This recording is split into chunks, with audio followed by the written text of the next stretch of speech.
Welcome to Stories of Hope. This is a podcast by the Dream Center. Where you will hear from people who have stories that once seemed hopeless. People whose stories of redemption and life transformation are so powerful, they can only be possible by the power of Jesus.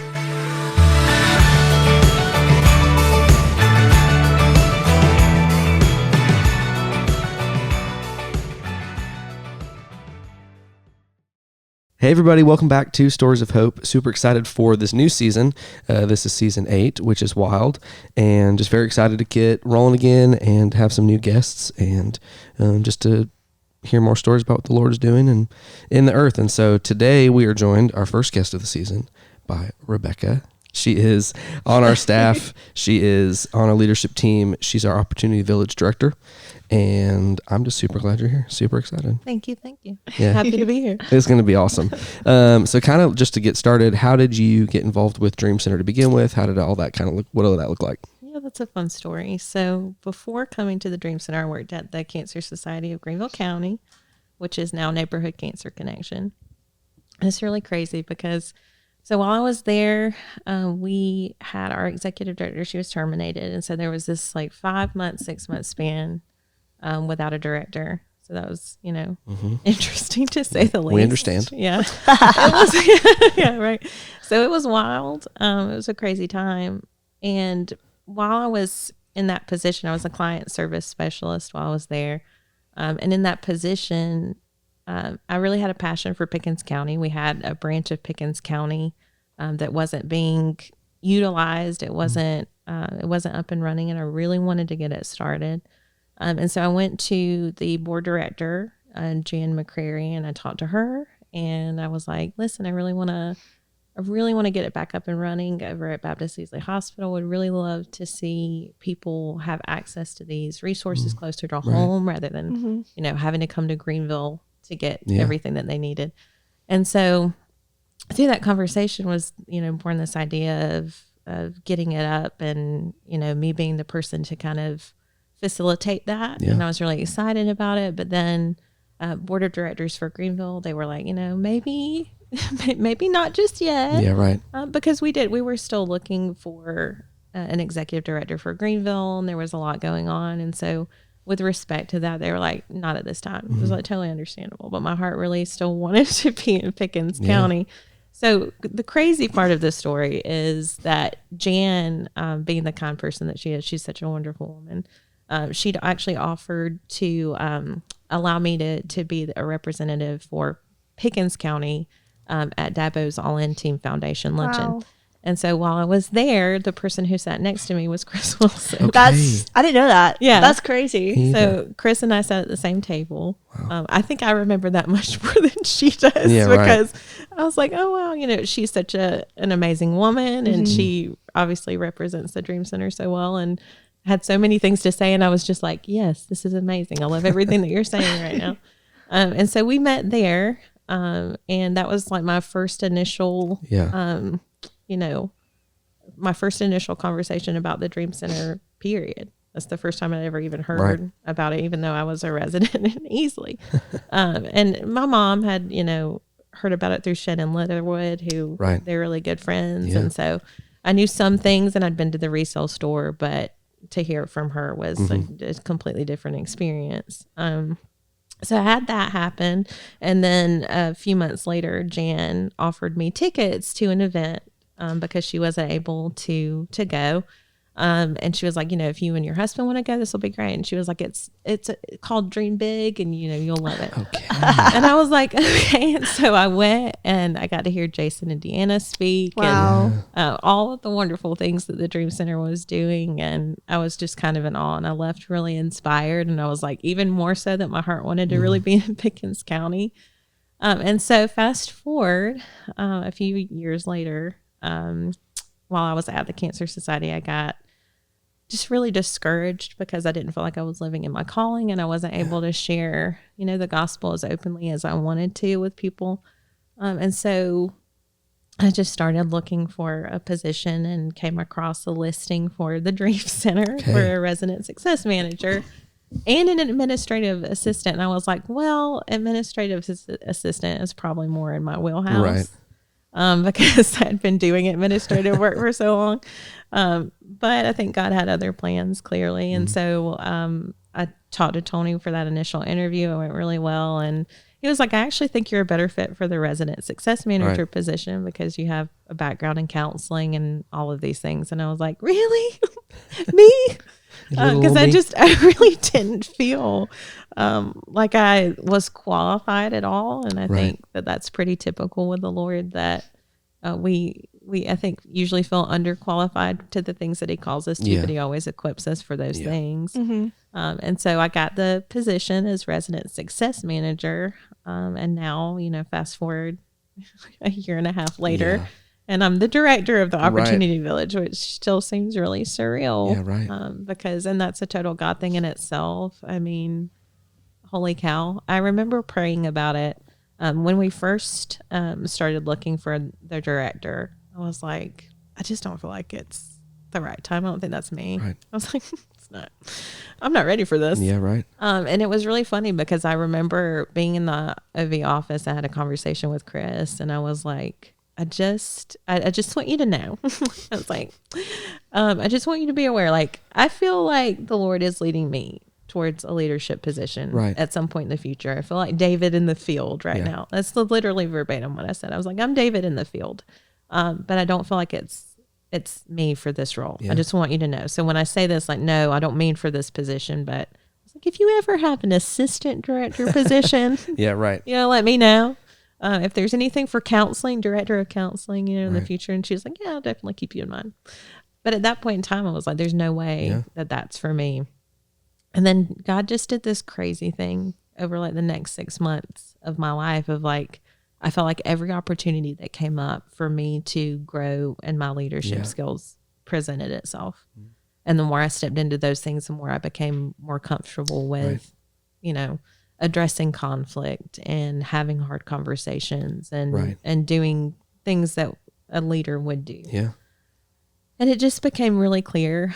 I was like, I would get really discouraged because I remember at the time, I felt like ideas would be taken and ownership would be taken for ideas that I had. And I felt so discouraged. And in that moment, God was like, I just need you to know, like, I don't actually need you to be the loudest person in the room. I don't need you to fight for anybody's attention. I just need you to be faithful where you are. And if you can just be faithful where you are, just do it and see what happens. And I was like, okay. Wow. So I'm going to be faithful where I am. I'm just going to keep my head down and focus, because at the end of the day, if I'm doing what I'm called to do and loving on the women and children the way that I'm called to love on them, he'll do everything else. I don't really have to worry about it. And so I kept that mentality. And then the day came where I had that conversation with Chris, and I was like, I was faithful where I was. And God, being the good God that he is, really honored that. And it was kind of surreal. Because I thought of all the things that I could be doing and all of the experience that God allowed me to have up until that point. It was so pivotal in me getting to that place. And looking back at it, it's every aspect of that story is a God thing. There's not one part of the story that he wasn't a part of. And that's just it's still so surreal to be here. But I know, like, I remember getting the role and being like, I'm not like the least bit qualified for this again. Cause like I'm in this space again and I'm like, are you sure it's me? So you're saying that, but the whole time me and Brady were like, she's the most perfect person for this role ever. You guys are great. It's true. I love it. But genuinely, we went on our DC women's retreat to Fripp, and I remember being down there, and I just had this day where I was really in my feelings, and I was like, God, I just don't know. Like, I don't know how people are going to respond to me being in this role. I don't know how to do this, like in all honesty, like I'm humble enough to admit, I don't know how to do this, but like, I trust you. And I just remember the verse that kept coming to mind, was in 1 Samuel, and he brought me to this place of God doesn't look at the outward appearance, he looks at the heart. That just kept coming back up and kept coming back up. And it was the Saturday that we were there, about the day before we came home. And I remember I was just like, I just need to retreat and spend some time with the Lord apart from everybody else. And I went up and I'd laid on the bed that I had occupied while we were there, and I flipped open my Bible, and he brought me to that verse. But then I also like got on my phone and I was like, I just need like a devotion. Right. And someone, I need someone to pour into me at this point. Yeah.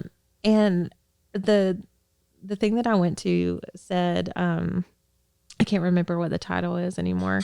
But it was literally the verse that I came to was 1 Samuel, and it was that God looks at the heart, not the outward appearance. And I was like, are you kidding me? And I kept reading and I kept reading, and it specifically talked about David. And it wasn't, God wasn't looking at that, at his attributes for his kingship. He looked at his heart. He looked inwardly. And so it was just this really beautiful reminder of like, of all the things that God could take me to in that moment, had to be the exact thing that I flipped to in my Bible, which he'd already been speaking over me to begin with. Yeah. And then to top that off, like in all of his infinite goodness, he just decides to bring me to that devotion as well. And so I was like, okay. Yeah. So you're looking at my heart. So like all I really have to do is always align my heart with the Father, and then I can't go wrong. Right. So as long as I'm with him step by step. Yeah. Which is a great, spot to be in leadership in general, but obviously Christian leadership. And for those that are following the Lord, like you mentioned, like, I'm not the right person for this. Am I actually equipped? Like, and that's not any kind of false humility. That is full on like genuine, pure humility. And I think that's what the Father is looking at in each one of us. And when you get to step into leadership roles, when you're following Jesus, it is so much more clear, and you start to learn so much more of like, literally I'm the lowest of like, I've done nothing to be able to deserve any of these things. And it's only because of the fact that if you are purely pursuing Jesus, then like he's going to elevate, he's going to make way and all those things. And so, that you said a few things throughout that I was like, oof, this is so good. Didn't mean to do a leadership podcast, but here we are. But also like just being so thankful hearing you tell all that of like, I'll never forget the day that me and Chris and Sarah Schubert were in classroom 4 planning for Dream Big. And Chris was like, Rebecca, like just out of nowhere over the last couple of days, like remade the whole program, just like to see if it would work. And she told us about it, and me and Sarah were both like, are you sure she doesn't want to like be the director? And we had just gone through like, we'd hired a director, thought we'd found someone after a year of Chris sitting in the position, and then that didn't work out. And so then it was another 6 months of Chris being back in the position and all these things. Right. And when that happened, we were like, me and Sarah Schubert were both like, I think you need to ask Rebecca again if she's sure she doesn't want to do this, because this is all like unintentional, like, interview me, please, or like give me the job. And so I'll never forget that, just because it was like the clouds had finally broken, the light was coming through of like, hey, finally we have our person. So I'm just super thankful, as you told all that, of like, praise the Lord that awesome. It finally worked I love out. To hear the behind the scenes. Oh yeah. I'll never forget it. That situation. I'll never forget it, because it was just like, we were all so weary of like, we just need a director, for the love of God, please. Please, someone come. Please. And y'all felt that way. Yeah, we with did. Just like being on the team for the village. And so I think it was just like, okay, finally. And again, that's Chris and the leadership team and everybody like being patient and trusting that God's timing is better than what we could try to figure out. And so it was really great. And I'm just super grateful. You're the best. I just think you're the best. Thanks. I second that. I definitely second that. Okay. So, amazing. Perfectly explained. Great job.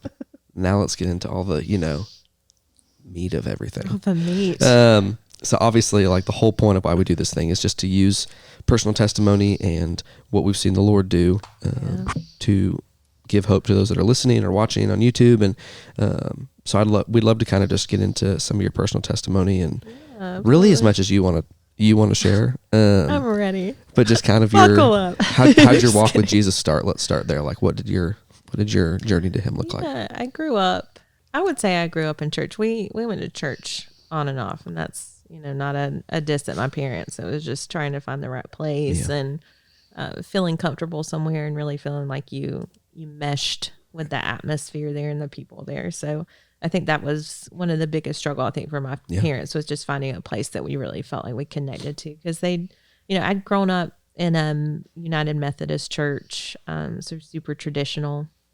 And a lot of my upbringing, I would say, is honestly really legalistic. I don't think that's a surprise to anybody, because I think, unfortunately, in the South and the Bible Belt, what you get is legalism and legalistic Christian perspectives. And so that was kind of my initial upbringing into the church until I was about 12, and we started going to a place called Calvary Baptist Church in Pickens. An awesome pastor, really knew the Bible, former atheist. It's just crazy story. Yeah. But incredible Bible teacher. And I got saved while I was there and baptized, and that kind of started the like initial love for the Lord, love for Jesus. But again, like a lot of what I think I thought about was just entrenched in legalism and just this perspective of God that was kind of illustrated by this mentality that I needed to be perfect to be loved, or that, you know, I needed to measure up to some, you know, expectation to really be loved, and, or for him to really accept me as I was. Because I just didn't think that way. I just didn't think that he would accept me for who I was. So I just kind of strived to not do anything wrong or that I thought that he would think was wrong. And so in that, I think there was a lot of judgment for other people, and a lot of views that, unfortunately, I think I looked down on people for, you know, whatever it was growing up. And I hate that. And, you know, I look back at that and I'm like, man, especially for people who were divorced, which is ironic because I am, or was at one point, and you know, which is really sad, but that was my mentality. A lot of my friends' parents growing up were divorced, and I was like, oh wow, that's terrible. Like, you just don't do that, you know. And so, you just don't get divorced. But that was the mindset that I had growing up, because I'd been, you know, unfortunately, I'd been taught that it was just unforgivable. And so with that mentality, you know, I had a lot of things happen in early adulthood that were, you know, heartbreaking and crushing, and kind of left me in a place of feeling and gravitating towards people who affirmed an identity in myself that was basically worthlessness. I wanted people to reaffirm that narrative in me, because I believed that about myself, and the circumstances in my life had allowed me to feel that way. I didn't let God define who I was. I really allowed what had happened to me and what I had done define me. And so because of that, the gravitation towards that narrative of you're not enough, you never will be, it was just easier. It was just easier to believe that. And so people who made me feel that way were comfortable people. And so I ended up marrying someone who at first really felt like the opposite of that, and didn't speak those things over me, but then gradually over time, the facade, I think, lifted, and all of that kind of came crashing down again. I can't fault him completely, because I wasn't who I should have been at that time. I was such a fake Christian. It's so hard to look back at myself and think, wow, I think I wanted people to think, especially because I thought that I was worthless, I wanted people to think that I had it all together. And I really didn't. I didn't have anything together. And I especially didn't have the relationship with Jesus that I portrayed myself to have. It was, honestly, any pursuit of him was to check a box and to feel better about myself. But it had nothing to do with actually creating a relationship with him. So it just kind of masked what was actually going on underneath. And fast forward to getting divorced. So this is, let's say, February of 2017. I ended up getting separated. It honestly probably ended up being the best thing for both of us, like looking back on it. And honestly, you know, now the relationship that I have with him and his wife, and the relationship that we've built for the sake of our daughter has been great and so healthy. And so that's a blessing that's come out of it. We really have a really great friendship with them. And that's a God thing that's happened like just over the past 2 years, really. So such a blessing. But back in February of 2017, I was an emotional wreck, obviously. And really depressed and broken, and just felt so incredibly discouraged because at this point in my life, I'm like, man, I'm going to wear a scarlet D for the rest of my life, and I'm never going to have another relationship. I'm never going to be able to have a family like I always imagined that I would. I'm never going to, and the list goes on and on and on. It was so amazing because April 24th, 2017 comes. And at this point, I'm still kind of entrenched in that mentality. Yeah. But I'll never forget where I was when this happened. So I'm coming down the road, and I always have conversations with the Lord in my car. And it's like a resounding theme throughout my testimony over like the last 7 years. Yeah. It's just moments with God in my car. But I'm on my way to work. It's a Monday morning, and I am at the red light by Danfoss and Easley. And I had been like just crying out to God throughout this whole conversation that I'm having with him. And I'm basically telling him, I don't know how you're ever going to redeem my story. I don't know how you're going to bring any kind of restoration out of this, because it just doesn't seem like it's possible. I don't know how you're going to do it. And I just really, really, God, I just really need you to tell me that you are. And it was like in that moment of like complete silence, the Lord just breaks through. And he gives me a prophetic word that honestly, I think if I didn't have it, I wouldn't have had any hope for what was to come. Yeah. But he says, and it's so good, I'm going to bring beauty out of your ashes. Mm-hmm. And in the destruction that's happened, I'm going to grow a garden out of your life. And in 3 years, I'm going to bring someone into your life.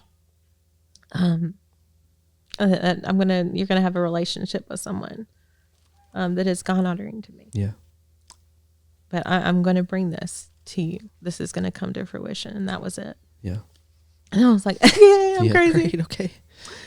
And I wish that I could say that after that moment, like everything was sunshine and rainbows, and I believed that for myself. And, you know, I took God at his word, and I said, yes, this is going to happen for me. But it was so hard for me to really, truly grasp. But because I thought, okay, for one, I'm psychotic, because I just had this moment where I didn't hear you. That was me. Yeah, right. That was me.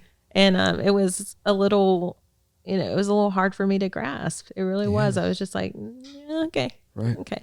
So, I mean, I wish I could say like everything changed in that moment, and I, gave everything that I had to the Lord, but it was a slow surrender. Right. It really was. But over the next 3 years of my life, I would say God, began to uproot and prune things that needed to be pruned in my life.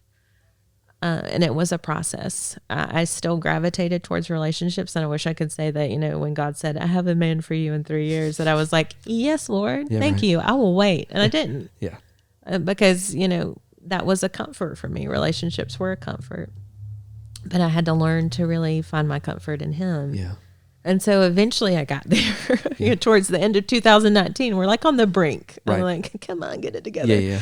But I finally kind of got to a realization that, okay, finally with God pruning all of these things, I began to see more clearly the fact that he did love me, and I didn't have to pretend to be anybody that I wasn't, and I could just be myself. Yeah. And if I just surrendered everything to him, then he would take everything that I had given him, and he would make it for his glory and for my good. Right. And so I really had to approach it with that Romans 8:28 mentality. And so coming into January of 2020, I'm like, I don't have anything to lose at this point in my life. Right. I really don't have anything to lose. Like, God, if you said that you're going to bring me someone in, this year, I'm just going to believe that you're going to bring me someone this year. Why not?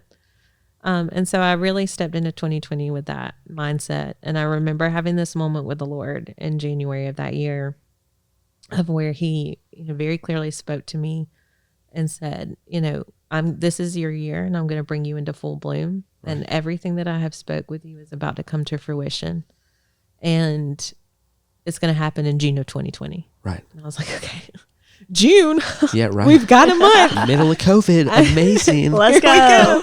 So I'm like, this is, I've got a month Yeah, now. right. You gave me a year 3 years ago, but now we have a month. So this is exciting. You want to give me a day? Yeah, right. But no, it was just, I was like, okay, June of 2020, I'm going to believe it. I'm just going to believe that you have this for me. And so in February of that year, one of my dear friends, she sent me a podcast to listen to called A Beautiful Story. And it was basically the testimony of Mia Fields, who's an incredible worship leader with Hillsong United. It was her testimony of how she met her husband and the prayers and all of the things that she, had put forth, and really believing that God was going to come through on his word. It's an absolutely, when I say it's titled A Beautiful Story, it really is a beautiful story. I was sobbing by the end of it. But I get to the end of like listening to this podcast, and I just have this vision from the Lord that it's so surreal. It's just these two beautiful rows of flowers on either side, and out in the distance in between these two rows is someone standing there. And I just remember hearing the Lord say, I have someone for you. You don't know who it is right now, and you don't need to know who it is, but I just need you to know that there's someone awaiting you in your future. I was like, I know. This is just so good. And I mean, so I'm just like a sobbing mess all the more, which was so cool. I had that vision and that was gone. Yeah. And then I decided, I'm just going to go on Instagram. I'm going to look her up. I just want to see, I want to see her and her husband and just the fulfillment that she's experienced and seeing God's word come to pass. And so the first picture I click on of her and her husband is, they're on this little velvet couch, and there's a neon sign in the background. And I zoom in because I'm just curious. I just want to see what it says. It's like, is that what I think it says? And it says, are you ready to be led down the garden path? Wow. And I was like, yes, Lord. Yeah, right. I am. Wow. Because it was just so surreal. I have this vision of very clearly a garden path. And everything that God has alluded to in my story from the time that moment happened has been gardens and planting seeds and all of this really beautiful imagery, which is so funny to me because as a kid, I always drew flowers. My AP concentration for art in high school was flowers, all of these things. I always drew flowers. Flowers was my thing. Lions was the second thing, and that's going to come up because this is funny. So I always I was just drawn to that imagery. So it's just funny to me, the little things, always pay attention to the little things, the fine details, because God is a God of details. Wow. He cares so much. That's good. He cares so much about the small things. Yeah, right. And I think my story is really a good illustration of that. I mean, he was in every detail leading up to June, and he has been ever since. So that moment happened in February, and then I was doing my my counseling. I was studying to be a counselor at the time, and I had to do an internship. And so I was looking for a place to do an internship, and this guy named Paul at 5 Point Church had mentioned there was an internship back in December, and I was like, okay, I'll keep that on my radar. And I had an offer at a church in North Augusta because my sister lives down there, and I would have, loved to spend more time with her. And so they had kind of offered me a position to be a volunteer coordinator there. And so I was kind of juggling between do I want to do that? Do I want to do 5 Point? And then there was another counseling center in Easley called Seed of Hope Counseling. And I was like, Seed of Hope must be meant to be. And so I was just praying through all of those things. And I was just trusting if, whichever direction God wanted me to go, he'd make it very clear. And so I didn't have peace about the job in North Augusta, so I didn't take it. And then the counseling hours for Seed of Hope Counseling just weren't going to work out. And so I was kind of left with 5 Point. And I was like, that was really the only option. And so my counseling internship with 5 Point Church started in June of 2020. And my first rotation was with that wonderful guy named Paul that was telling me about the internship to begin with. And I just remember thinking, I admired him so much because he was such a good leader. He had this really long hair like a lion, and God had already spoken some words to me in the years prior that he was gonna bring a lion-hearted man of God into my life, and that person would be, that person would roar loudly for his kingdom.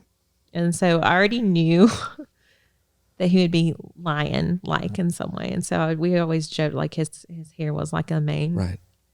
And it is. And it really is. It still is. Yeah, to this day. And so it was really interesting. And when I started the internship, like I already had this inclination that it might be him. But I also had a friend who really had strong feelings for him, Right. and I wanted to respect that. And unfortunately, we ended up having to have some conversations about how I felt about him, because quickly admiration grew there. He's such a good leader. He cared well for the people that he led. He was just hilarious. He's so handsome. Funny. It's so cute. It's so cute. And he really was. He was so sweet. But my first rotation was with him, and so we worked together, and we made a really good team. And I was like, okay, I feel something brewing here. Yeah, right. And that's kind of an inside joke between us, is we felt like we loved coffee. And he actually had left a gift card in my Bible. I didn't know it was from him. This was June 30th. My birthday is June 27th. So he'd gotten it for my birthday, and he left it in my Bible, and I'd left it at church the day before. So I came into my internship on Monday, and I found it, and I was like, oh, this must be from Kelsey, my friend. Because I was like, I got her one for her birthday. What a sweetheart. And I asked her, and she's like, absolutely not. I didn't get you that. And I'm like, thanks a lot. Ooh. Oof. And so I'm like, I don't know who else would get me one of these. And so I asked Paul, I sent him a text, and I was like, can you send me a picture of your handwriting? And he was like, weird request, but okay. And so on a sticky note, he sends me this picture of a sticky note, and it says, you would have gotten your gift card a lot sooner if you hadn't left your Bible at church.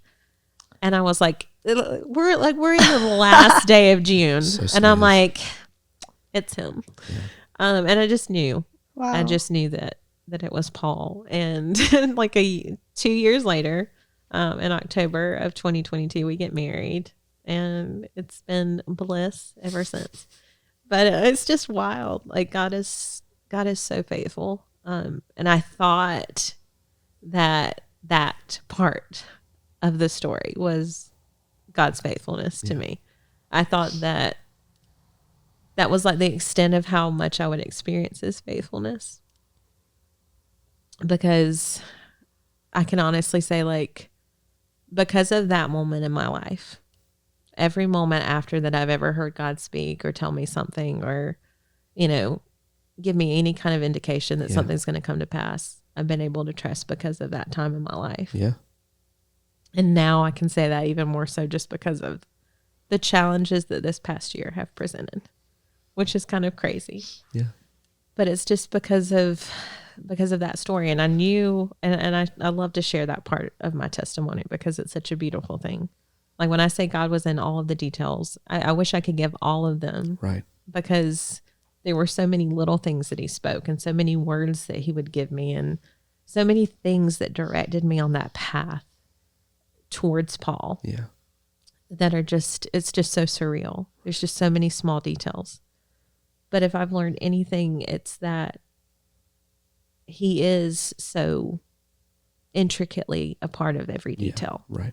And he delights in us giving him the opportunity to show up in those ways. Yeah. I think it and I can't speak for God, obviously, but like I really do. I believe that it brings some kind of joy to his heart to be able to speak into and pour into the lives of his children. Yeah. And for us to delight equally in that offering that he gives to us. It's just a really beautiful thing. And that's really what that was in my life, is just, I didn't deserve it. And I knew that I didn't deserve it. But I'm so thankful that he gave me what he gave me in Paul. And the marriage that we have is so God honoring, and it's everything that I could have ever imagined it to be. And that's totally on him. Yeah. It's totally a God thing, Right. because I can't take any credit for it. I'm a broken person, Yeah, right. you know, and so is Paul, you know, and we all are, but man, God is so good Yeah. and so faithful. And he didn't have to keep his promise because I wasn't faithful. Yeah, right. And those 3 years leading up to 2020, I wish I could say that I was faithful in everything that I did, and that, you know, I gave him everything that I had, but I didn't. Right. And he could have easily just taken away that gift, but he didn't. Yeah. Because his faithfulness didn't rely on my ability to be faithful to him. Right. He was just faithful because he is. And so God taught me something so incredible about the nature of who he is in that just has, I think, completely altered the very way that I view anything moving forward. Right. Like, there's no doubt in my mind that he will keep his word. Yeah. There's no doubt in my mind that he's trustworthy. Yeah. And completely reliable, and I can solely depend on him because of that. Yeah. It's just it colors everything else for me when it comes to the Father. It's wild. I'm just gonna Yeah. go ahead and get one out. I think what's cool is you were talking too about like being able to trust. I think that's where the garden and Jesus before the crucifixion is so beautiful, is that like in reality, in his humanity, Yeah. I had a conversation with a friend a few weeks ago about this, of like, in his humanity, Jesus is asking the Father, like, please don't make me do this. Yeah. Like, please. Like, I'm sweating blood. I'm having a panic attack. Like, Yeah. please, take this cup from me. And in his humanity, he could have been like, I'll wait till tomorrow, and then we'll come back and we'll do it again. Right. But also, in his humanity, chose to like trust that the Father's plan was so much better than anything that human Jesus could plan for himself. Or like, if I just wait till I'm actually strong enough or I feel ready, then I'll go to the cross and do. And instead he was like, yeah, but also your will be done, not mine. Like, Exactly. you can't take this cup from me. And so I think that when I look at the way that we look at life and the things that we try to plan for ourselves, or the way that we view, or we get frustrated with, God, are you sure this is the right thing you have for me? Or why isn't it working out the way that I was hoping it to? We can look straight to Jesus, and it's like, well, he did the hardest thing possible, and now he gets to enter into his glory in fullness. So if that's a hard thing, Right. that he decided to look at God and be like, whatever your plan is, I'm in, then so much more easily we can be like, okay, things are hard, yes, but I'm not, I'm not where Jesus was at, and he trusted the Father's plan for his life. And so, as you were saying, all of that, I'm just like, gee, mini Christmas. It's just so beautiful for hard things. And a lot of our testimony is very similar over the last couple of years. And so I think that I'm starting to see the things as my life moves forward, and as these good things that feel like gifts from God are coming into my life, of like things I didn't know that I'd have again, and now it's happening, and I'm like, what is going on? But also I wouldn't trade the hard thing for anything, even though it sucked. Like, and so it's just a beautiful overall picture of so much hope inside of what seems like through our human eyes so much despair, and like, well, it's never gonna get better, so now life just sucks. So no, I get which is great. Absolutely. I think too, like, everybody's waiting looks different, because I think, I was very fortunate that God spoke those things to me, and there was an expectancy to what I was waiting for and what I was hoping for. But I think I look now, God doesn't always speak to me, and there were seasons when it felt like silence, but God wasn't silent. He was moving and doing things behind the scenes that I couldn't see. In hindsight, looking back, I could very clearly, pinpoint what he was doing, but I couldn't see it in the moment. I think that's one of the hardest things, is we don't always get the details, or we don't always get to be invited in on that journey of, actually, here, I will give you some aspect of the story. I'm not going to give you the full picture, because that doesn't require faith. It doesn't.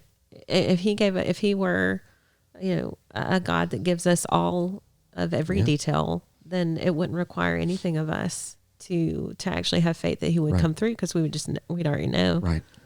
But I think that that's the beauty of it, is I think every moment like that that we have where, we've overcome something difficult, or we're about to start a journey that we don't know where it's going to take us, or the uncertainty is there, or you're in a season of waiting. I think, the beauty of it is that there is an invitation on this journey of, if you will just trust me, if you will just have faith that I am going to come through, I am going to make a way. There is no limit to what I can do or what I'm going to do.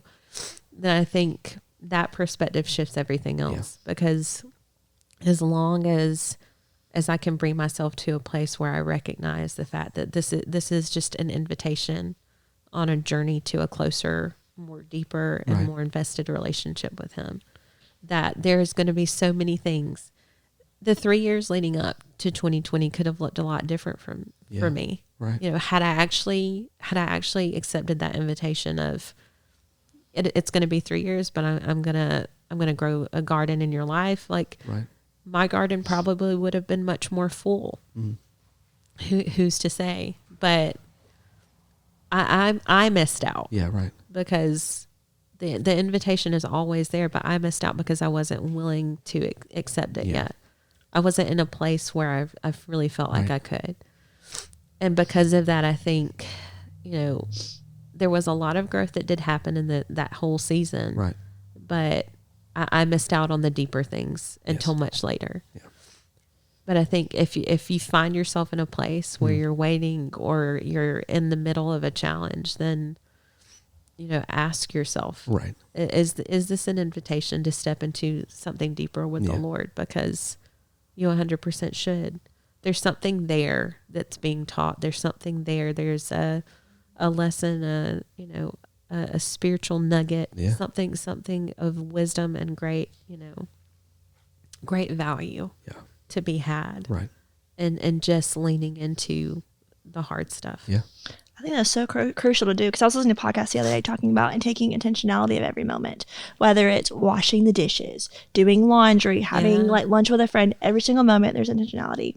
And when you start thinking about what is this moment, what can I learn, what can I do, what can I grow, it almost gets more ownership of that area. So the more ownership you and Lord have of that area, the less the enemy does. Exactly. So it's taking more captive of your thoughts, more captive of your actions, your intentionality, who you're with, who you're surrounding yourself with. Yeah. And I think that's it just shows that perfectly in your life and your story. And I think it's just beautiful. Yeah. It's beautiful. I think it also, as you were talking to, I think it's a great thing of what Thomas has used to show us after the resurrection of I won't believe this thing is real until I can put my, until I see the holes in his hands and see his feet. And Jesus is you've believed because you've seen, which is great, but more blessed are those who believe and have not seen. Exactly. Yeah. And so the truth is we're going to see these amazing things that should root our faith, so that when we are trying to believe for things and things are happening that we cannot see, those roots are so deep that there's no way it can be uprooted, or we're in a waiting or whatever. And so it's you just see this beautiful picture of poor Thomas gets this rap of the doubter and all this stuff. And it's I actually don't think that's what Jesus meant at all by the end. He's you've been able to see my hands and my feet, which means you'll never doubt me because you've put your, I think about him putting his finger through his hand, but also for us, he's but even more for those that believe who have not seen.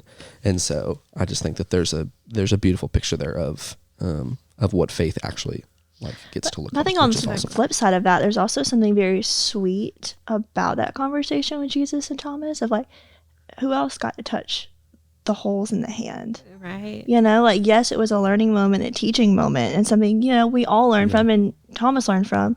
But also a sweet, intimate moment, he put his hand in the hole, So it's yes, it's bad, but it was even in this correction moment, I'm going to show you an abundant more of love in this moment. Exactly. I think it's also really cool.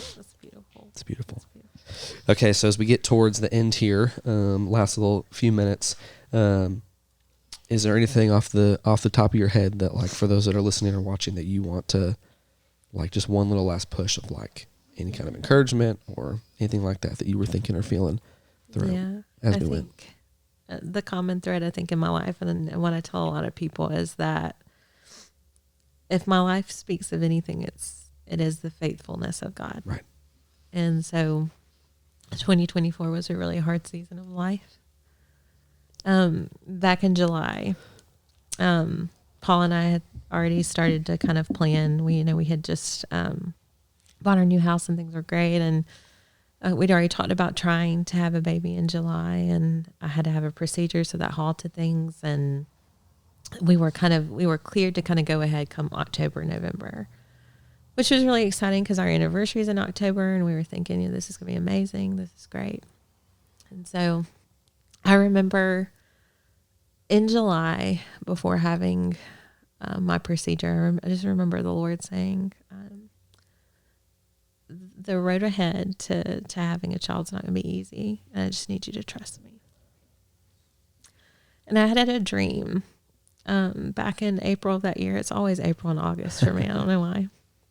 I had a dream back in April and this was a year ago, a year and a half prior. And in the dream, I was pregnant with twin boys, and I couldn't see that. I could see my extended belly, and I just knew intrinsically somehow in my spirit that it was twins. And so I remember waking up that day, and I told Paul, I was like, we're gonna have twin boys, so just prepare for that. Great. And so there was already this hope. But after I'd had that dream, the Lord had also said that I would lose one.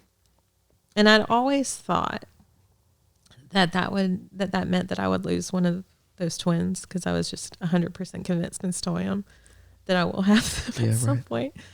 And I thought that it meant I would lose one of them. And so I remember, and I don't tell many people that, but I remember telling Paul, I was like, we just need to prepare, because God's already told me that we're going to lose a child at some point. And so fast forward to October of 2024, and on our anniversary, I found out that I'm pregnant, which is so surreal, because I was really worried that that the procedure that I had would kind of delay us being able to have a child, and that it would affect a lot of things. And so when I found out that I was pregnant, I was just like, this is amazing. Yeah. And then a week later, I woke up on October 29th, and it was very clear that I had lost the baby, and I was obviously very emotional, very distraught. And there's something so beautiful that even in our grief, and even in our brokenness and our heartache, God's word says that he's close to the brokenhearted, and I find that so true. Because all I could think that day, I guess hard as it was, all I could think was, God, you're just so good. Yeah. You're just so good. Right. And I kept saying that. I left the doctor's office, and I'm coming down the road, and I just needed to drive. I really just needed to, I was on my way to my parents' house. I just needed a hug from my mom. And I couldn't stop saying it. You're just so good. But God, as many times as I've had in my car where I've just said, if you could just speak to me in this moment, if I could just hear your voice, it'd be all that I need right now.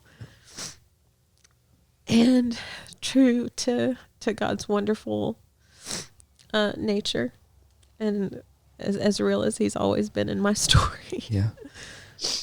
I just hear the Lord so vividly. He brings to mind this image of a picture that I have in my office, which is Mary Magdalene at the garden tomb. And I think about that picture, and he brings that to my mind, and then I just hear this voice. And as many times as I've read that verse in my life, I think I heard it the way that he said it in the garden, which is so ironic that it's in a garden. Yeah. All the things. And he just says, woman, why are you crying? Yeah. And I was like, yeah, you're right. Why am I crying?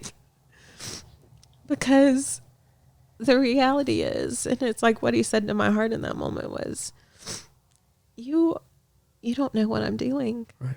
You don't know that I didn't have a greater purpose in all of this, that I wasn't preparing your womb for what's to come, Right. that I wasn't, washing away whatever else needed to be washed away so that you could have a healthy pregnancy in the future. You don't know what I'm doing. Why are you crying? Yeah. And it was so gentle and it was so loving.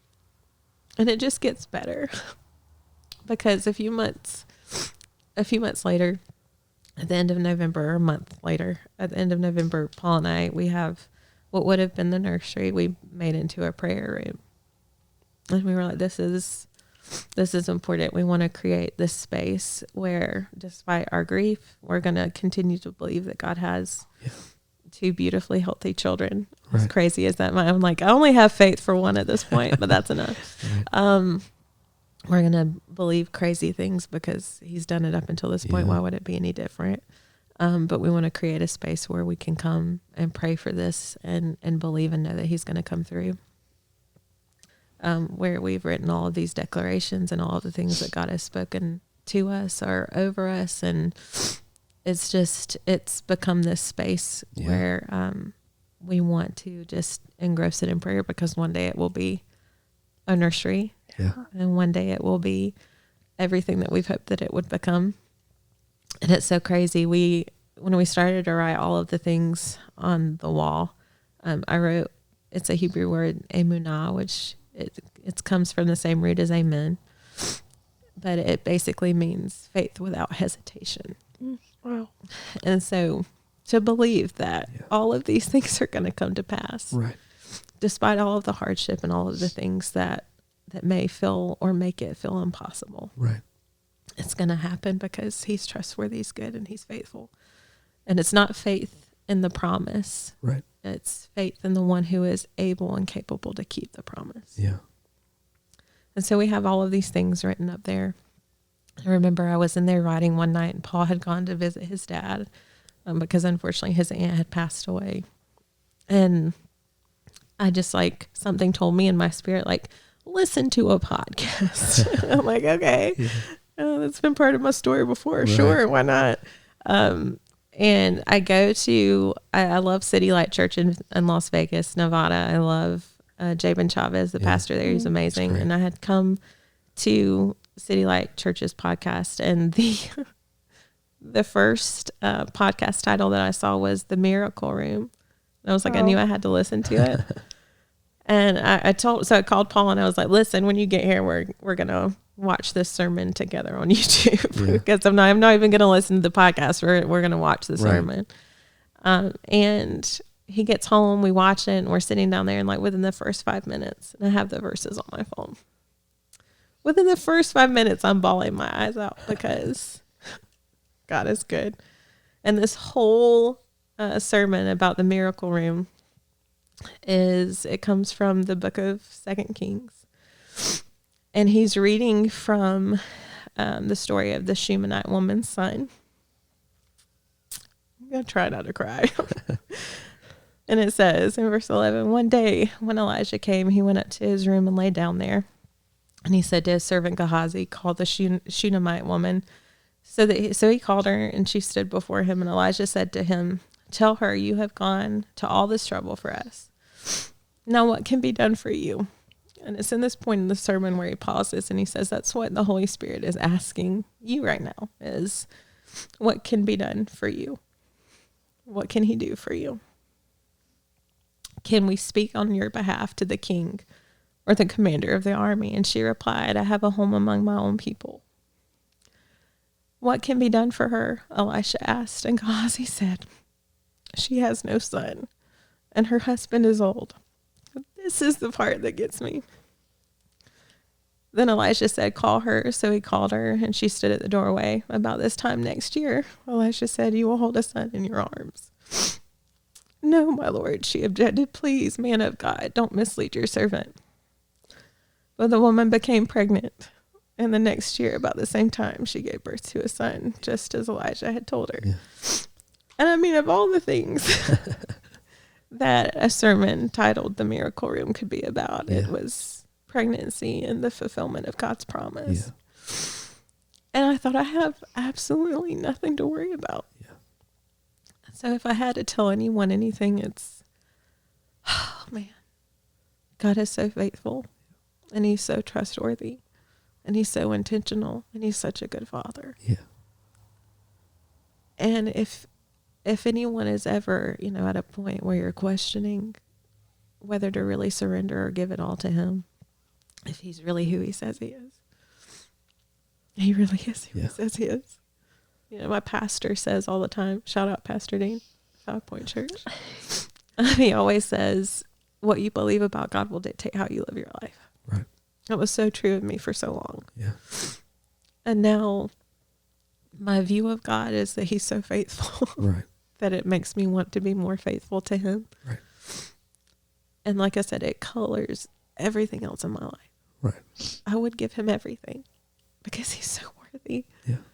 And he's so trustworthy, and there's not one thing that he can't do. And as impossible as it might sound to other people that, that I'll have twin boys, like, to me, that's just a reality. That's just the way it is, because I have no doubt that it's possible. Right. And if he wants it to happen, it will come to pass. Yep. Nothing's going to stop him. So if you're questioning it, lean in and trust that he is absolutely who he says he is. Yeah. And he's never going to let you down, because he can't. Right. It's like an absolute impossibility. Yeah. It is his nature to be faithful. It's his nature to be trustworthy. He's reliable and dependable because it's part of who he is. And he's not someone who's going to let you down because he doesn't have the faultiness of human emotion. He's completely, surreally, totally himself. Yeah. And in his aseity, he doesn't need anything from us, but he genuinely wants to have us. So just trust him. Yeah. Amazing. A moment that is hard to pivot from. Yeah, right. It's like, okay, well, What do we do with this? Yeah. No, that's beautiful, and I think I'm not going to try to just ramble and add on to that. That's a perfect way to wrap up our time and to leave this episode. So just thank you for having me. the vulnerability, Let me share you. Even like the whole journey of getting to like recording this, of like we were supposed to record it right when you found out about like the miscarriage and just all the things of like, and even then it was crazy for you to like, I have the text on my phone of like, I asked if you wanted to do it, and you were like, I do. Let me get through the next couple weeks, but like I know more than ever that like this is the right thing for me to do. So just like honor to you and thank you to you, and just for trusting and listening, and you did a great job. So amazing. So You're amazing. the best. Thank you, guys. We love you a whole bunch. Love you guys. So, but yeah, so with that, we'll wrap up this episode, and excited for season 8. We'll see you guys on the next episode.